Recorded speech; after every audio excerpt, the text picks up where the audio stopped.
surveillance video and witness accounts are raising questions about whether the Eaton fire may have been started by a downed power line. I'm Arkan Robles alongside Irene Cruz. The Palisades fire, one of the most destructive wildfires in California history, is continuing to spread now, as you see right here, moving towards Brentwood. It is currently more than 21,000 acres and growing. So, of course, this is a live look from Air 7. Kekeringan dan angin kencang.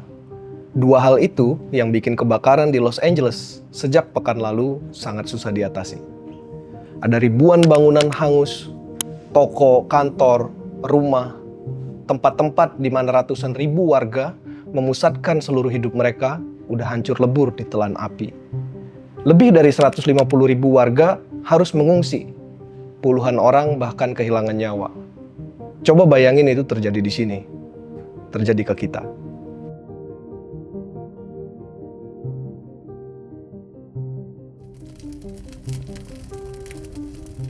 Kota yang sangat terkenal sebagai salah satu pusat industri kebudayaan dan hiburan dunia itu sekarang berubah menjadi neraka. Api terus membesar dan meluas, jadi zona hidup dan mati bagi ribuan pemadam kebakaran selama seminggu terakhir. Sampai saat ini, ada 3 kebakaran terbesar yang melanda kawasan itu. Yang pertama, Palisades Fire.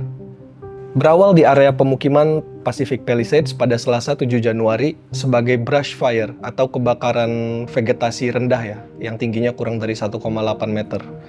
Nah, Palisades Fire ini menurut informasi terbaru dari Departemen Kehutanan dan Pemadam Kebakaran California, waktu video ini dibuat, dia udah melahap area seluas 96 km persegi dan menghanguskan 5.316 bangunan. Dan sampai sekarang baru 13% api yang bisa dikendalikan. Kebakaran kedua, The Eaton Fire. Dia berawal di dekat sebuah ngarai, sebuah canyon di area hutan nasional di utara pusat kota Los Angeles. Sampai kemarin malam, kebakaran ini udah meluas sampai 57 km persegi, melahap lebih dari 7.800 bangunan. Dan api yang bisa dikendalikan baru 27%. Yang ketiga, The Hearst Fire. Dimulai sebagai kebakaran semak-semak juga di utara San Fernando di waktu yang sama. Sampai Sabtu malam, luas kebakaran ini mencapai 3,2 km persegi. Tapi sebagian besar apinya udah dikendalikan. Nah, selagi para pemadam kebakaran bertaruh nyawa di 3 zona itu, sejumlah kebakaran baru juga muncul pada hari Rabu dan Jumat di pekan kemarin. Penyebaran api susulan ini untungnya bisa dihentikan setelah melahap area seluas 6,2 km persegi. Menurut perkiraan JP Morgan pada Kamis 9 Januari, kerugian akibat tragedi ini tuh yang udah diasuransiin aja udah lebih dari 20 miliar US dollar. Dan total kerugian ekonominya, termasuk yang tidak diasuransikan, bisa aja mencapai 50 miliar US dollar. Nah, sebagai perbandingan, sebelumnya, kebakaran dengan kerugian terbesar yang diasuransikan di Amerika itu tahun 2018, Camp Fire. Nilainya 12,5 miliar US dollar. Sekarang ini masih berlangsung dan udah hampir 2 kali lipat tuh uang yang terbakar. Menyelidiki penyebab kebakaran tuh bukan pekerjaan mudah. Para petugas tuh harus ngelacak pola di area yang kebakar. Mereka harus ngeliat di puing-puing tuh ada tanda apa gitu tentang arah api dan lain sebagainya. Terus kalau misalnya titik pertama api itu udah ketahuan, mereka harus bikin grid. Biasanya pakai string gitu ya, pakai senar. Ditaruh di atasnya, terus mereka harus nyusurin lokasi itu setiap titiknya, setiap incinya bahkan untuk bisa tahu apa yang menyebabkan kebakaran itu. Apakah perilaku manusia, apakah terjadi begitu aja secara alami kayak sambaran petir gitu. Mereka harus cari itu secara manual. Jadi nggak mungkin dalam waktu singkat bisa ditemukan tuh penyebab kebakarannya. Kalau Palisades Fire itu titik api pertamanya diduga tercipta di puncak bukit, dan puncak bukit itu dipenuhi semak-semak tuh. Nah, sekitar jam 10.30 hari Selasa tanggal 7 itu api pertama diduga muncul di situ. Penyebabnya sendiri masih diselidiki. Tapi yang bisa dipastikan, para pakar mengatakan ini nggak mungkin karena sambaran petir. Walaupun petir merupakan salah satu sebab kebakaran yang paling umum, cuaca di kawasan itu udah cukup lama nggak ada petirnya. Udah semingguan lah nggak ada petir atau badai. Korslet listrik juga bukan, karena area titik api yang pertama di Palisades Fire itu nggak dilewatin jalur listrik. Maka yang tersisa kemungkinannya tinggal satu, yaitu faktor yang paling sering menjadi penyebab wildfire, manusia. Cuman belum tahu nih, apakah kalaupun bikinan manusia itu sengaja atau enggak. Kalau di Eaton Fire itu situasinya agak berbeda. Kata para pakar, kemungkinan besar titik api pertama di kawasan ini tercipta dari gesekan kabel-kabel listrik yang disapu angin kencang. Jadi kalau kabelnya itu bergesekan itu bisa timbul kayak cairan panas, bola api panas gitu. Kayak logam cair panas yang kalau netes jatuh ke bahan-bahan yang mudah terbakar itu bisa gawat banget. Tapi terlepas dari soal pemantiknya, area hutan di pinggiran Los Angeles ini tuh emang udah langganan kebakaran, udah sering banget. Cuman bedanya biasanya apinya padam sendiri atau bisa dipadamin dengan mudah. Nah, sekarang bedanya apa?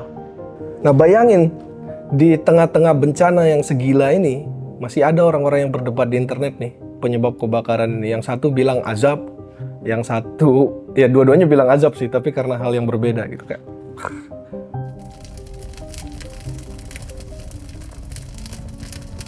Tadinya warga California tuh terbiasa menghadapi atau mewaspadai pertengahan tahun, sekitar bulan Mei sampai bulan Oktober. Mereka bilang itu musim rawan kebakaran atau fire season. Tapi sekarang kayaknya anggapan itu udah nggak berlaku. Kalau kata gubernurnya California, namanya Gavin Newsom, there's no fire season, it's fire year, dia bilang. Jadi udah nggak ada tuh fire season. Sekarang sepanjang tahun kita rawan mengalami kebakaran. Nah, sebabnya California itu selama berpuluh-puluh tahun kan kering gitu ya cuacanya. Susah, jarang ada hujan gitu. Tapi kira-kira sekitar tahun 2002 dan 2003, tiba-tiba kawasan ini mengalami curah hujan yang tinggi. Hujan turun terus dalam jumlah besar. Nah, akibatnya secara mendadak tanaman-tanaman liar tuh tumbuh subur gitu, vegetasi liar. Terus di musim gugur dan musim dingin 2024, situasi kering kayak yang sebelumnya balik lagi. Nah, perubahan cuaca yang ekstrim ini tuh menyebabkan suatu situasi yang sangat rawan kebakaran. Jadi, ketika musim hujan, vegetasi itu tumbuh subur, terus tiba-tiba dia menjadi kering, kemarau, itu tanamannya kan jadi kering. Jadi banyak tanaman kering di mana-mana. Bersamaan dengan suhu yang meningkat, cuaca panas, semak-semak kering itu gampang kebakar. Nah, sejak bulan Oktober, area kota Los Angeles misalnya, itu cuma kebagian curah hujan sebesar 0,4 cm, sedikit banget. Kita tahu titik api, lahan kering, ditambah angin Santa Ana yang bertiup dengan kecepatan mencapai 50 mil per jam itu kondisi yang ideal untuk menciptakan lautan api. Menurut Badan Kelautan dan Atmosfer di Amerika Serikat, faktor kunci di balik peningkatan risiko serta daya rusak kebakaran ini tuh perubahan cuaca yang ekstrim, yang merupakan dampak dari krisis lingkungan. Pendapat senada juga dikeluarkan oleh para saintis yang berada di luar badan pemerintah. Kemunculan kondisi cuaca, mereka bilangnya ini whiplash gitu ya, peralihan dari kering ke basah, ke kering dengan sangat cepat itu, cuaca yang volatile itu, memang didorong oleh krisis iklim.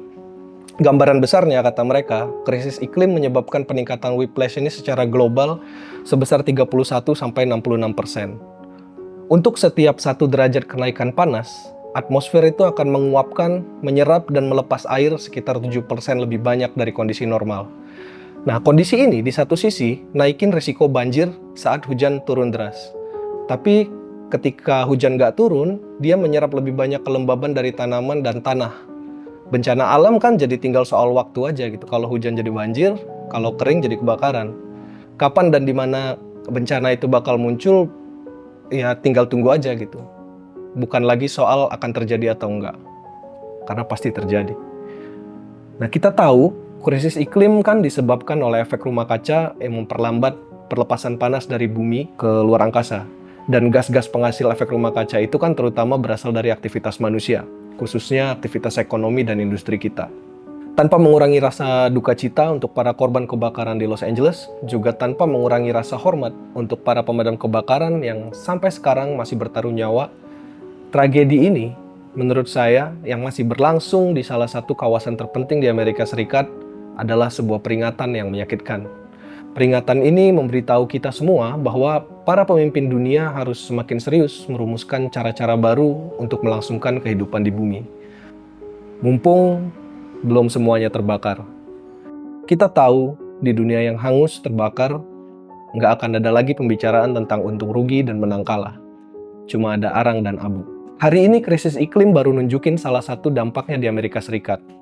Dan karena kita berbagi dunia yang sama, bulan depan atau tahun depan bencana besar mungkin terjadi di sini. Mungkin api akan melahap toko, melahap kantor dan rumah kita. Nggak akan ada lagi rencana, nggak akan ada lagi cita-cita. Sebagian dari kita bakal mati dan sebagian yang lain terpaksa ngungsi entah kemana. Sekarang, bayangin itu terjadi di sini, terjadi ke kita.